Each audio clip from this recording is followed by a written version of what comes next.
Berlin, May 1940. Inside the marble halls of the Reich Air Ministry, Hermann Göring leaned back in his chair, cigarette in hand, as aides read aloud Franklin D. Roosevelt's latest speech from Washington.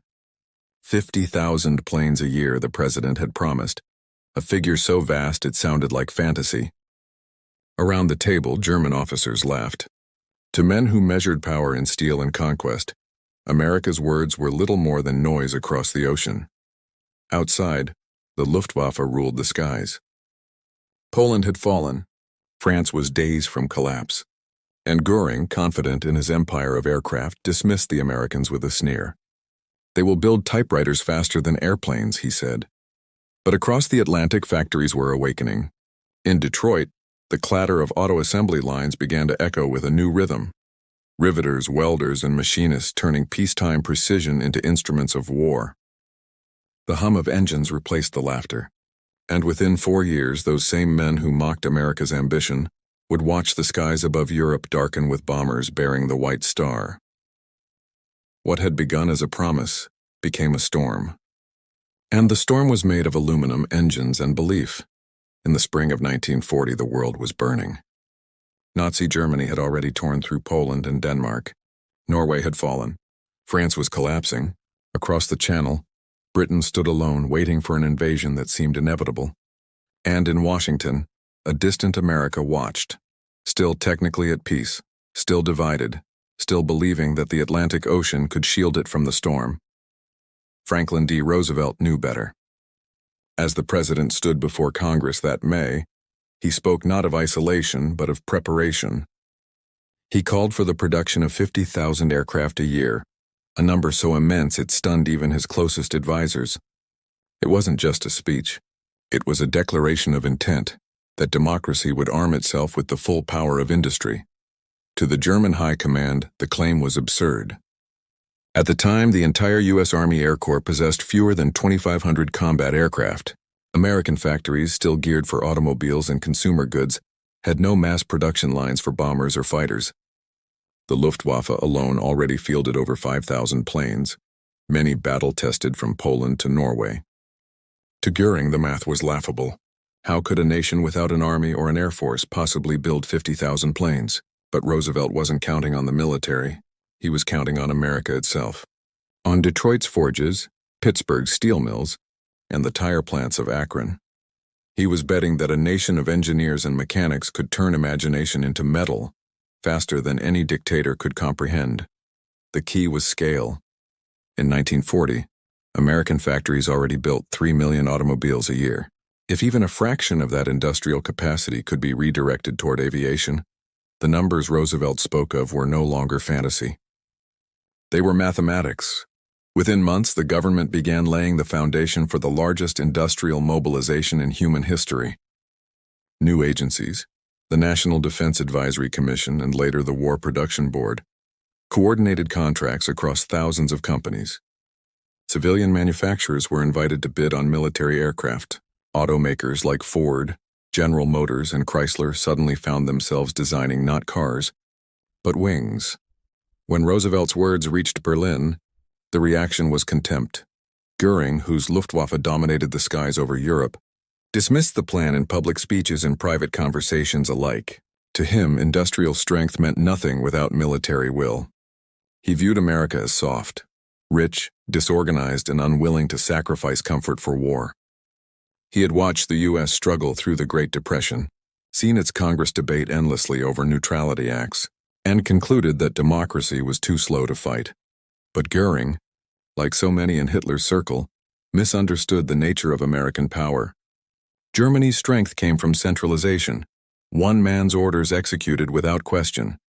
America's strength came from decentralization, millions of small decisions all moving toward a single purpose. When Roosevelt issued his challenge, it was not a command, it was an invitation, and the response was electric. By the end of 1940, new plants were rising across the country. The government funded airfields, hangars, and training schools. Companies that had never built a single airplane, like Ford's Willow Run plant in Michigan, were drafting blueprints for mass production on a scale the world had never seen. Each factory became its own city, with miles of conveyor belts, thousands of workers, and shifts that ran day and night. Yet even then, few outside America believed it possible. European observers doubted that civilian industry could adapt to military demands. Even within the United States, skeptics warned that Roosevelt's target was political theater, a morale gesture, not a practical plan. The phrase arsenal of democracy hadn't yet entered the lexicon, but behind the scenes it was already being forged. The transformation wasn't instant. In 1940, American factories still struggled to produce complex aircraft engines and precision parts. The British, desperate for supplies, pleaded for deliveries that never arrived. Production delays, labor shortages, and shortages of aluminum slowed progress. But the momentum had begun, and once it started, it would not stop. By late 1941, just before Pearl Harbor, the first signs of the revolution were visible. Airfields that had once held a few dozen training aircraft now bristled with rows of new fighters. Ford's experimental production lines were testing assembly methods that would soon build bombers faster than Europe could shoot them down. And as Roosevelt declared the nation an arsenal of democracy, the laughter in Berlin began to fade. For the first time, German intelligence reports noted the change. America's aircraft output had tripled in a single year. Factories were doubling shifts, expanding hours, recruiting women and untrained laborers in unprecedented numbers. The storm that Göring had mocked was no longer on paper. It was forming on the horizon. By early 1942, the laughter in Berlin had stopped. America, now at war, had begun to awaken in full. Factories that once built Buicks and Packards now roared with the sound of rivet guns and engines. Posters on factory walls reminded workers that every bolt, every panel, every hour could save a life overseas. The promise Roosevelt had made 2 years earlier, 50,000 planes a year, was no longer a dream. It was a schedule. The transformation was unlike anything the world had seen. Civilian engineers became generals of production. Henry Ford, the man who had revolutionized the automobile, now turned his assembly genius toward aircraft. At his Willow Run plant near Ypsilanti, Michigan, a new kind of factory took shape, one that stretched over a mile long and operated around the clock. Its mission, to mass-produce the 4-engine B-24 Liberator bomber, a task so ambitious that even the Army Air Forces doubted it could be done. But Ford had built his empire on repetition and precision. He saw no reason why bombers couldn't be assembled like automobiles. Within months, the plant's assembly lines began to move. The first B-24s rolled out slowly, painfully, plagued by mistakes and inefficiencies.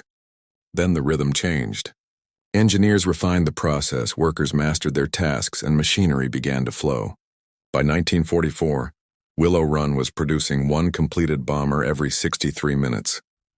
Across the country, similar miracles were happening. Douglas, Boeing, and North American Aviation expanded their plants by the square mile.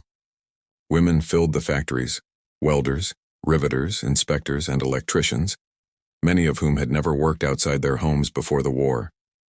They built fighters like the P-51 Mustang, the P-47 Thunderbolt, and bombers like the B-17 Flying Fortress, each one a symbol of speed, endurance, and mass production. What Germany had once mocked as chaos now became its greatest fear. The Reich Air Ministry, buried under reports from intelligence agents in Switzerland and Spain, began tracking American output with disbelief. Their data showed numbers no one could explain. Factories that had produced a few dozen aircraft in 1939 were now turning out thousands. Entire fleets were being built faster than the Luftwaffe could replace its losses. The cause was not only manpower, it was organization. America had mastered logistics as an art. From raw aluminum shipments arriving by rail to final assembly on the coasts, every stage of production was tracked, standardized, and optimized. The War Production Board enforced quotas and distributed materials with ruthless efficiency. In 1943 alone, the U.S. produced 85,000 aircraft, more than Germany. Japan and Italy combined. Even Göring, once the symbol of air supremacy, began to sense the disaster approaching. The Luftwaffe, already overstretched on the Eastern Front and bleeding pilots over Britain, could not compete with an enemy that built planes faster than it could shoot them down.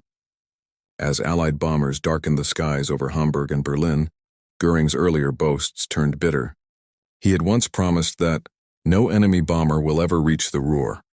By 1943, bombers reached it daily, thousands at a time. In Washington, Roosevelt's prediction had not only come true, it had been surpassed. By the end of 1944, American industry had built over 96,000 aircraft in a single year. Factories had become cities unto themselves, employing millions of workers across every state. Each shift change looked like the movement of armies, and each new plane that left the assembly line carried within it the labor of a nation that had turned laughter into thunder. The scale defied imagination. Boeing's Seattle plant alone produced 350 B-17s a month. Lockheed's California facilities churned out P-38s for both Europe and the Pacific. North American Aviation's Mustang, designed and produced in record time, became the escort fighter that broke the Luftwaffe's back. Even the smallest companies contributed, building instruments, radios, tires, and ammunition belts that fed the flying behemoth. For Germany, this was more than a strategic problem. It was psychological defeat. The nation that Göring had mocked as weak and disorganized had proven that democracy could mobilize faster than dictatorship. While Germany's war machine relied on slave labor, fragmented production, and constant interference from Hitler himself, America's system thrived on freedom and delegation. Every worker was part of the mission, every factory a front line. By late 1943, Allied bombers filled the skies over Europe in waves so massive they seemed endless. To German civilians looking upward, the sound was unlike anything they had ever heard, a continuous rolling thunder that lasted for hours. It was the sound of industry itself crossing the ocean, answering a promise once laughed at in Berlin. And deep within his bunker, Hermann Göring finally understood the truth Roosevelt had seen years before, that wars are not won only by those who fight, but by those who build. It began not with soldiers but with workers. In the shipyards, in the steel mills, in the aircraft plants stretching from California to New York, ordinary Americans became the backbone of an invisible army. They didn't carry rifles. They carried wrenches, welding torches, and blueprints, and in their hands the promise of 50,000 planes became a fact of steel and sweat. The change was not just mechanical, it was human. Men who had once built cars for families now built engines for bombers. Women who had never worked outside their homes joined assembly lines under banners that read, "The harder we work, the sooner they'll come home." At the height of the war, women made up more than a third of the aircraft workforce. A revolution no general had planned, but one that changed the nation forever. They riveted wings, wired instruments, and tested engines under deafening thunder. Each day, thousands more learned trades that had once been closed to them. And together, they created something greater than any weapon. They created belief. In Germany, Göring's empire of arrogance began to crack. For years he had ruled the Luftwaffe like a feudal lord, a man obsessed with prestige, appearances, and personal loyalty. He loved medals and parades more than production charts. He mocked engineers who asked for resources, ignored warnings from his staff, and surrounded himself with flatterers who told him what he wanted to hear. To Göring, quantity was crude. Quality was king. But war cares little for pride. While he obsessed over prototypes and performance records, the Americans built factories that could outproduce entire nations. By 1943, even his subordinates were beginning to see the truth. Reports flooded the Reich Air Ministry describing unimaginable levels of American aircraft output. One intelligence summary recovered after the war admitted, "Their system is not built for perfection. It is built for endless repetition." That repetition became terror for the Luftwaffe. Every new American aircraft that took to the skies was not an isolated machine. It was part of a wave. The P-51 Mustang patrolling high above Berlin had been born on an assembly line where hundreds of identical planes followed behind it. The B-17 bombers that blackened the sky over Hamburg were not marvels of design. They were the result of efficiency. Each one was replaceable, each loss covered by 3 more already waiting on the runway. It was an industrial rhythm that Germany could neither match nor stop. The psychological shock within the Luftwaffe was immense. Pilots who had once owned the skies now faced endless formations that seemed to replace every loss overnight. One German ace described it bitterly in his diary. "We destroyed 12 bombers today. Tomorrow there will be 12 more. The factory never sleeps." Göring himself could only watch in disbelief as reports arrived of Allied air raids involving over 1,000 bombers at a time. Each wave carried not just explosives but a message that Germany had lost control of the air and with it the war. The man who had promised Hitler that not one bomb will ever fall on Berlin now hid in air raid shelters while the city burned. The laughter of 1940 had long since turned to silence. Meanwhile, across the Atlantic, the transformation of America had become total. Factories no longer merely produced, they competed. Each plant aimed to break its own record. Posters tracked weekly output, and newspapers published the names of workers whose innovations improved speed or safety. Entire communities rallied around their local industries. High schools organized scrap drives. Farmers donated aluminum cookware. Children collected rubber and steel for recycling. It wasn't patriotism in speeches. It was patriotism in practice. And at the center of it all was a sense of urgency. Every hour counted. Every delay could cost a pilot his life overseas. Foremen timed production in seconds. Engineers redesigned parts for faster assembly. Ford's Willow Run plant became so efficient that its workers referred to it as the line that never sleeps. When Roosevelt had said 50,000, they built twice that number, and then kept going.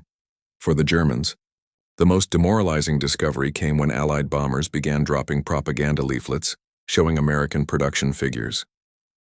The numbers seemed impossible, yet they were real, printed straight from War Production Board statistics. Factories that had once made civilian goods now built more aircraft engines in a month than Germany could in a year. The Luftwaffe's technical superiority had become irrelevant.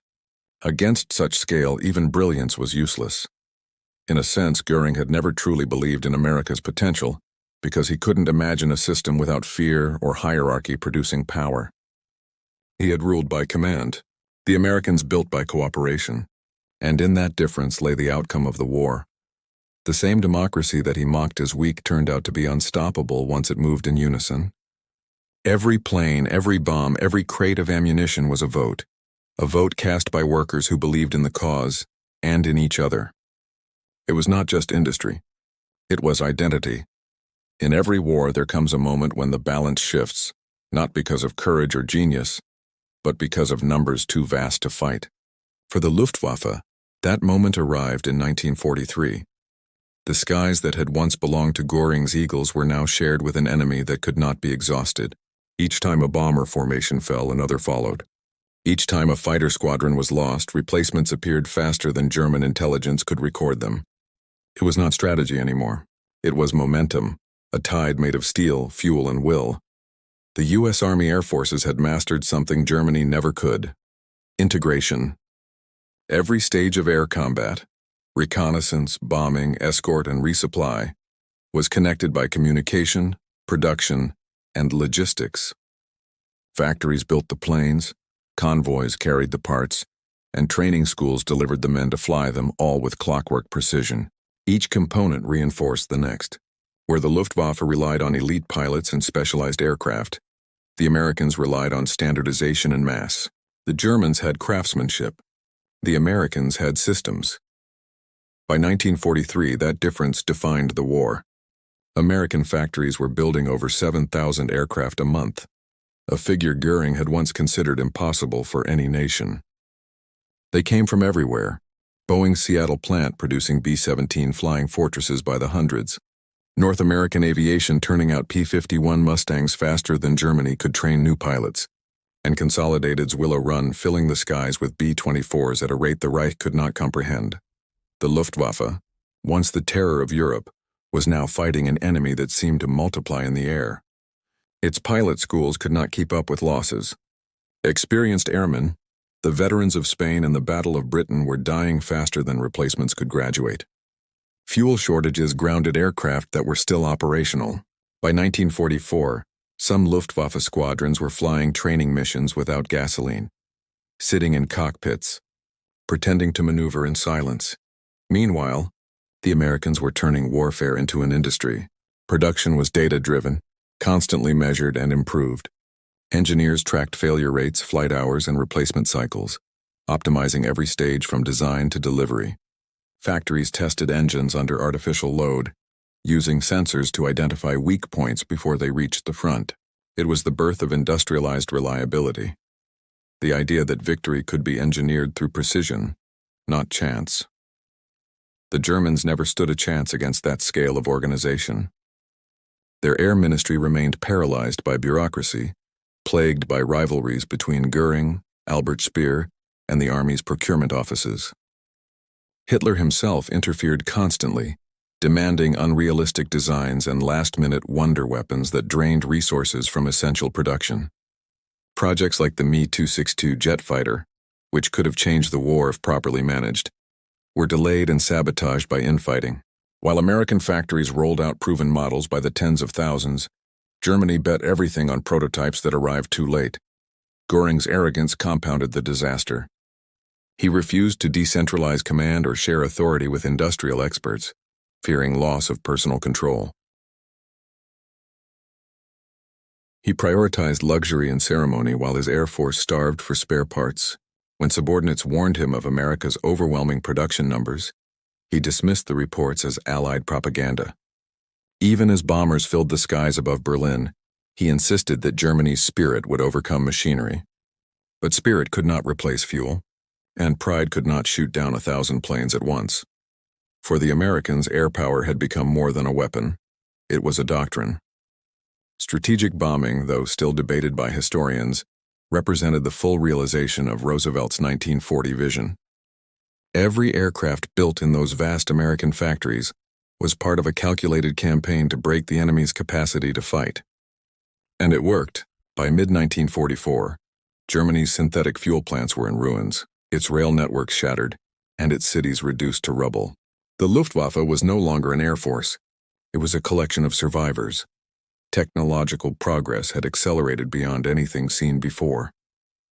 Each new engine was more efficient than the last. Each new radio and gun sight improved accuracy and coordination. The U.S. Army Air Forces operated with mathematical precision, waves of bombers timed to the minute, supported by radar and escorted by fighters equipped with long-range drop tanks. It was warfare by formula, not intuition, and in a war of attrition, formulas win. The irony was painful for Germany. In the 1930s, the Luftwaffe had been the most advanced air force on Earth, modern, innovative, and ruthless. But innovation had become obsession. Instead of perfecting mass production, Germany wasted time chasing perfection. Each new aircraft model required new tools, new training, new parts, fragmenting the very efficiency that made American production possible. By the time the Me-262 finally entered combat, there were only a few hundred left to face tens of thousands of Allied planes. Even the world's first jet could not fly fast enough to escape the industrial storm. When post-war analysts reviewed the data, the verdict was clear. The Luftwaffe was defeated long before its last pilot fell. It was defeated the moment Roosevelt's speech turned into machinery, the moment Detroit learned to build wings as easily as wheels. Hermann Göring had laughed at the numbers, but the numbers, 50,000, 75,000, 100,000, had become destiny. By 1945, American air power wasn't just a tool of victory. It was the symbol of a new age. Factories had proven stronger than fortresses, and the future of war would belong not to the boldest generals but to the fastest builders. By 1943, the war Göring had imagined was gone. The skies over Europe were no longer arenas for daring duels between aces. They were corridors of thunder, filled with American bombers that never seemed to end. From horizon to horizon, the formations came, B-17s and B-24s in endless lines, their silver wings glinting in the sunlight. Each aircraft carried 10 men, 10 tons of bombs, and the weight of an industrial system that had learned how to make war by the hour. From his office in Berlin, Göring could only watch as his dream of air supremacy dissolved. The Luftwaffe's once proud fighter squadrons were exhausted. The factories that built their aircraft were now the targets. Every new American raid reached deeper into the Reich, hitting the heart of its production. Hamburg, Schweinfurt, Regensburg, Leipzig. Cities that had once built Germany's war machine now burned under the weight of the very industry Göring had dismissed. He had promised Hitler that no bomber would reach Berlin. On August 25, 1940, he had sworn it publicly. No enemy aircraft will fly over the Reich capital. By 1943, they came in daylight. thousands of them. When the sirens wailed and the sky filled with contrails, Göring's own staff ran for the shelters beneath the Air Ministry, the same halls where he had once laughed at Roosevelt's words. The American campaign was relentless because it could be. While German production struggled to replace a few hundred aircraft a month, the United States replaced thousands. Every loss was a statistic, not a setback. Pilots could be retrained, machines could be rebuilt, and factories spread across an entire continent could not be bombed into silence. The Luftwaffe tried to resist. Fighter units were concentrated along the Western Front, regrouped and reinforced. For a brief moment, the Germans struck back hard. The Black Week of October 1943, when hundreds of American bombers were lost over Schweinfurt and Regensburg. It was a Pyrrhic victory. The Americans simply replaced them. Within a month, the raids resumed. The bombers came with longer-range escorts, the P-51 Mustangs that would become Göring's final nightmare. The P-51 changed everything. Sleek, fast, and equipped with drop tanks that extended their range deep into Germany, they could now accompany bombers all the way to Berlin and back. The Luftwaffe's last tactical advantage, like attacking unescorted bombers, was gone. Fighter squadrons that once attacked with confidence were torn apart in the air. Many German pilots never even saw the enemy coming. By spring 1944, the results were catastrophic. In some Luftwaffe units, pilot lifespans were measured in days. Fuel shortages grounded entire training schools. Desperate for manpower, Göring ordered teenage cadets into combat with barely a few hours of flight time. They were brave, but bravery could not fill the sky. Each new formation of bombers was met with fewer defenders until finally, there were none left at all. In Washington, the production lines continued without pause. Each week, War Department reports listed new records. 7,000 planes this month, 8,000 the next. Aircraft rolled out of factories faster than the military could deploy them. Even the storage depots overflowed. By 1944, America was producing so many aircraft that it began shipping them to Britain and the Soviet Union under Lend-Lease. The arsenal of democracy had become the arsenal of the world, and in Berlin, Göring faced a humiliation he could no longer deny. The Air Ministry he had once ruled as a kingdom was now a bunker. The marble floor shook with each distant explosion. Maps showing air defense sectors were updated daily, and daily they shrank. Entire fighter wings disappeared from the charts, destroyed in combat or grounded from lack of fuel. His subordinates avoided his gaze. His uniform, once a symbol of pride, hung heavy with medals that no longer meant anything. At night, Allied searchlights pierced the darkness, sweeping the clouds as bombers passed overhead. The sound was constant: engines, explosions, collapsing buildings. Berliners joked grimly that Göring's speeches were the only thing that could still drown out the sirens. He had become a figure of mockery, a relic of an empire that no longer controlled its own sky. Meanwhile, Roosevelt's vision had reached its full realization. The United States had achieved what no nation before it ever had: the complete industrialization of air power. Every link in the chain worked in harmony: research, production, transport, training, and combat. The process never stopped, never slept. When a plane fell in Europe, another was already on its way across the Atlantic. Even Germany's most advanced aircraft, the Me-262 jet fighter, arrived too late to matter. For every new German jet, America built 100 conventional fighters. For every destroyed bomber, a factory in Kansas or California replaced it within weeks. The balance of power was not just shifting, it had already shifted completely. Göring's intelligence officers warned him that the Reich could not survive another year at this pace. He responded with rage and denial. He ordered new propaganda campaigns promising that wonder weapons would turn the tide. But inside the Air Ministry, everyone knew. The battle was lost, not in the sky, but in the factory. By the summer of 1944, the air war was decided. Germany's cities lay in ruins, its industry crippled, its airfields abandoned, and yet the bombers still came, in perfect formation, guided by the same belief that had once sounded like madness, that a free people, working together, could outbuild tyranny. By the end of 1944, the Reich's skies no longer belonged to Germany. The airfields that once roared with takeoffs now lay silent, cratered, and empty. Bombed runways stretched across the countryside like scars, their wrecked hangars filled with twisted aluminum and burnt engines. Even when new planes rolled from underground factories, there was no fuel to fly them. And above it all, the Allied formations came, vast, synchronized, unstoppable. In December, the last German counteroffensive began in the Ardennes. The Battle of the Bulge was Hitler's final gamble, a desperate attempt to split the Allies and buy time for negotiation. But even that relied on an illusion, that the weather would ground the Allied air forces long enough for German tanks to break through. For a few days, fog and snow covered the skies. Convoys moved, divisions advanced, and Göring dared to hope that fate had finally returned to his side. Then the clouds broke. Sunlight fell across the frozen forests, and with it came the sound he feared most: engines. The American bombers returned, followed by the fighters.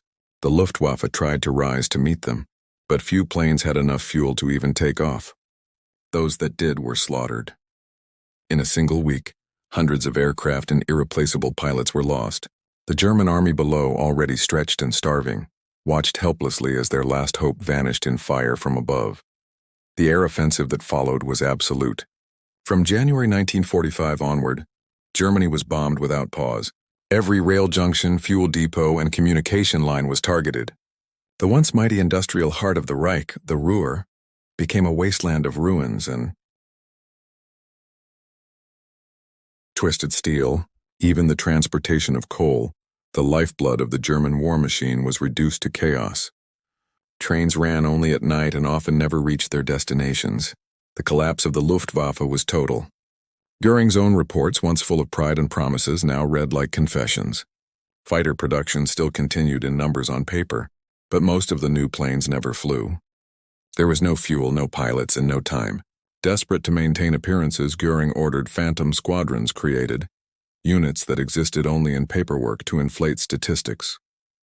But his officers knew the truth. The air force he had once built with such arrogance was gone.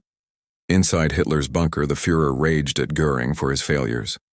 The man who had once been his most trusted companion, his Iron Knight, now stood before him as a symbol of betrayal. Hitler screamed that Göring had promised control of the skies and delivered nothing but ashes.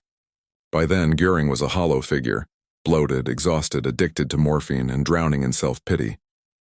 He still wore his elaborate uniforms and medals, but his authority was gone. The Luftwaffe obeyed in name only. When Allied bombers passed over Berlin in broad daylight, Göring could no longer claim ignorance or defiance. He simply stayed silent. Every explosion outside his office windows was a reminder of what he had failed to prevent. The same man who had once mocked Roosevelt's words now sat beneath the thunder of a storm that America had built from those very promises. By the start of 1945, the scale of U.S. production had become almost surreal. Factories continued running at full capacity, even as victory seemed certain. In that final year, America built over 96,000 aircraft, more than any other nation in history. The output was so immense that surplus planes were stored in fields row upon row, waiting for deployment that would never come. The war had become a demonstration of potential, a living monument to what democracy could achieve when united. The Luftwaffe's last act came in February 1945, during Operation Bodenplatte, a desperate air raid against Allied airfields in the Netherlands and Belgium. It was meant to cripple the enemy's forward bases and restore morale. It achieved the opposite. Poor coordination and outdated intelligence led many German units to attack the wrong targets. Others were ambushed on their return flights by Allied fighters already waiting for them. The Luftwaffe lost more than 250 aircraft in a single day, and never recovered.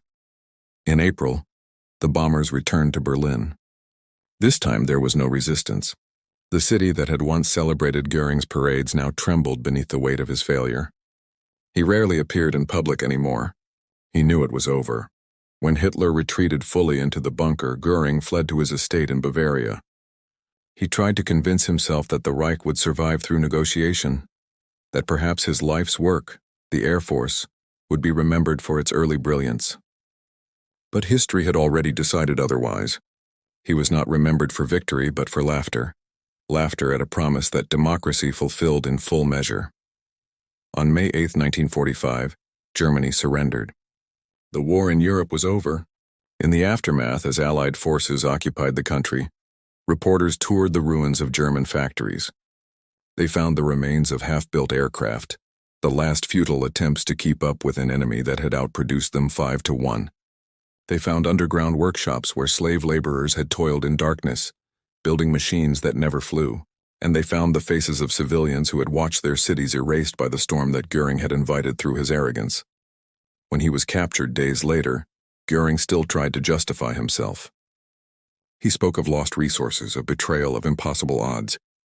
But when American officers showed him photographs of their own airfields, endless rows of planes stretching to the horizon, even he fell silent. For once he had no words, no laughter, no excuses, only disbelief. In that silence lay the final truth of the air war, that empires built on command fall to nations built on cooperation, and that laughter in time always gives way to thunder. In the months that followed Germany's surrender, the full scale of the Luftwaffe's collapse was finally laid bare. Allied investigators toured airfields and production sites across the ruined Reich, notebooks in hand, faces blank with disbelief. What they found was not the image of a mighty industrial power, but the remains of a system built on delusion. Factories that once hummed with ambition stood silent. Assembly lines were buried beneath concrete from collapsed roofs. Half-assembled Me-262 jets lay scattered in tunnels carved through mountains, surrounded by crude tools and the exhausted faces of forced laborers who had never seen daylight. The war's statistics told a story of contrast too vast to ignore. By 1945, the United States had built more than 300,000 aircraft, 88,000 tanks, and over 2 million military vehicles. Its shipyards launched a new vessel nearly every day. Its railroads carried more freight than the entire Axis network combined. And while Göring's factories were consumed by flames, American plants were already transitioning back to peacetime production, without ever stopping the machines. The Luftwaffe's losses were beyond recovery. In the 6 years of war, Germany had produced roughly 120,000 aircraft, but by its end, fewer than 1,000 remained operable. The rest lay in wreckage across Europe, in forests, on fields, on the edges of once busy runways. For the Reich's airmen, the contrast was unbearable. Many of the surviving pilots spoke of disbelief when they saw Allied occupation airfields filled with rows of untouched American planes. They had fought bravely, often hopelessly, against an enemy that never seemed to run out of machines. Only now did they understand why. In the ruins of Berlin, the Allies gathered evidence for what would become the Nuremberg trials. Hermann Göring, once the Grand Marshal of the Luftwaffe, now stood in a gray courtroom stripped of his medals, his blue uniform replaced by a plain prison coat. He no longer commanded armies, only memories. Witness after witness described the failure of leadership, the waste of resources, and the obsession with personal prestige that had doomed the German Air Force. When confronted with reports of America's production scale, Göring tried to hide behind excuses of limited fuel and Allied bombing. But even his own generals refused to defend him. They admitted what history would record, that arrogance had blinded their commander to the real nature of modern war. During testimony, one Allied prosecutor read aloud Roosevelt's 1940 challenge, the promise of 50,000 planes. He then held up the final wartime figure, over 100,000 built in a single year. The courtroom fell silent. Even Göring, slouched in his chair, could not look away. That silence was more powerful than any speech. It was the sound of realization that the system he mocked had outperformed the one he worshipped. Meanwhile, across the Atlantic, the factories that had won the war began to change again. Production lines that once built bombers were converted to make cars and appliances. Workers who had forged propellers and armor now built refrigerators and engines for peacetime life. But the discipline remained, the efficiency, the cooperation, the unity of purpose that had turned a nation into a machine of democracy. Historians who studied the war in the years that followed called it the victory of the assembly line. For the first time in history, a nation had proven that freedom, when organized, could produce power equal to tyranny, and greater still. It wasn't just about airplanes or bombs. It was about a new kind of warfare, one that combined technology, manpower, and moral conviction into a single unstoppable force. As Europe rebuilt, American aircraft still patrolled the skies, not as conquerors but as symbols of what had been achieved. In Germany, children played among the wrecks of old Me-109s, unaware that their fathers had once flown them against an enemy whose factories never slept. In America, new industries grew from the same spirit that had filled those assembly lines, innovation born from necessity, pride shaped by unity. The war was over, but the machine that had built it would shape the next century. When the guns fell silent in Europe, a different kind of war began, a race to rebuild, to define what power meant in the modern world. In that race, America stood alone at the summit. Its factories were intact, its cities unscarred, its economy alive. While Europe counted its dead and rebuilt its ruins brick by brick, the United States shifted from wartime to peacetime production almost overnight. The same machine that had once forged bombers now built homes, cars, and highways. The same engineers who had designed weapons turned their skills to designing the future. In Washington, analysts studied the war's production records with a sense of awe. They understood that victory had not come merely from courage or tactics, but from organization, from a system that could mobilize tens of millions of people into a single, coordinated effort. Factories, farms, universities, and households had all become part of the same chain of purpose. This was not just industrial strength. It was social unity turned into motion. It was democracy at full capacity. The lessons of that unity would define the coming decades. When the Cold War began, the United States already possessed an infrastructure of efficiency that no rival could match. Its aircraft production during World War II became the model for peacetime defense industries, an innovation pipeline that stretched from laboratories to production floors in record time. The B-29 Superfortress gave birth to the era of jet propulsion and nuclear deterrence. The mass manufacturing methods used to produce Mustangs and Liberators became the blueprint for the aerospace age. From the ruins of war, a new empire of air and technology had risen. Germany, by contrast, entered a long and painful reckoning. The country's industrial cities lay in rubble, their smokestacks twisted, their rail lines severed. The same system that had once boasted of efficiency and order was revealed to be hollow, efficient only when built on fear. Göring's legacy was not that of a commander, but of a warning, that arrogance without understanding leads to ruin, and that terror cannot compete with trust. In Nuremberg, as the trials concluded, Göring remained defiant to the end. He refused to renounce his ideology, still clinging to the illusion that he had served a cause of greatness. But history had already stripped away his grandeur. When he took his own life in his cell in October 1946, it was not the act of a warrior, but of a man who could not face the mirror of his own failure. His body was buried without honor. His empire of steel and ego had been reduced to dust. Yet even in the ruins of his defeat, the world continued to measure itself against the power that had defeated him. The numbers written in the archives, 100,000 planes, 300,000 vehicles, millions of tons of supplies, were not just statistics. They were a monument to what free societies could achieve when tested. They were proof that democracy could be disciplined, that chaos could become order, that laughter could turn into thunder. For Germany, the post-war years brought reconstruction, not of weapons but of values. The factories were rebuilt, but their purpose changed. Instead of bombers, they built cars and machinery that powered peace. Instead of fear, they learned cooperation. The lessons were written not in textbooks but in memory. A generation that had seen what happens when pride replaces reason. For America, the victory carried both pride and responsibility. It had proven that freedom could win wars, but now it had to prove that freedom could sustain peace. The same workers who had labored under wartime urgency now returned to quiet lives, but the discipline remained. Their sons and daughters would build computers, spacecraft, and networks that extended the same principle, that collaboration, when united by purpose, could change history. And so, the thunder faded. The factories grew quiet, but their echoes remained in every jet that crossed the Atlantic, in every engine that roared to life on an airfield built in their image. The war had been won not by a single man or a single weapon, but by an idea, that power rooted in freedom endures longer than any empire of fear. The story of Göring's laughter and America's answer was more than history. It was prophecy, because in the century that followed, every nation that underestimated democracy would face the same truth, that open hands can build faster than clenched fists can destroy.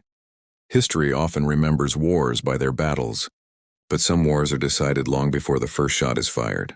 The fall of the Luftwaffe was not only the defeat of an air force, it was the defeat of an idea that power could be commanded, not earned, that obedience could replace ingenuity, that fear could build faster than freedom.